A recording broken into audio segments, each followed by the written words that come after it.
Hey, good morning.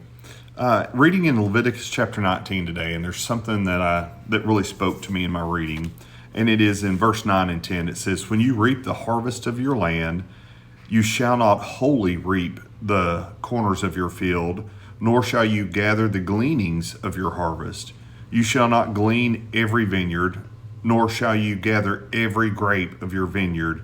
You shall leave them for the poor and the stranger. I am the Lord your God." So that's an important reminder.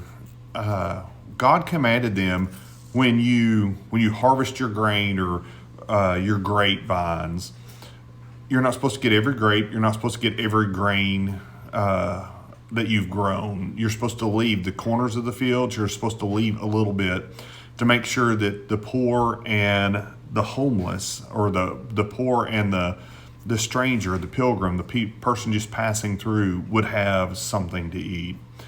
And as I was thinking about that, I was thinking, well, I'm not a farmer.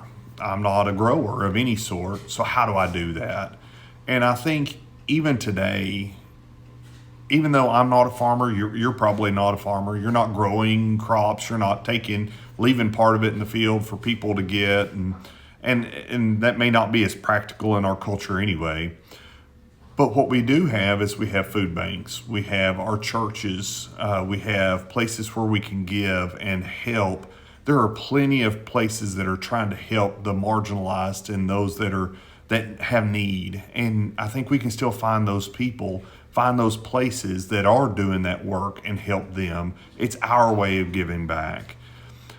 It's like, I used to know a guy that grew a huge garden every year, and he grew way more than he could possibly eat from one growing season to the next, even with canning it and freezing it and putting it up.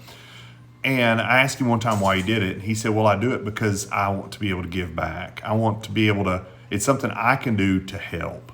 And friends, I think there's ways for us to be able to help without having to quit our job and becoming a farmer or a vineyard or a grape grower. I'm not even sure what that's called. But I believe there's always ways for us to help. All we have to do is look for them and apply ourselves. Love you guys. Hope you have a great day today.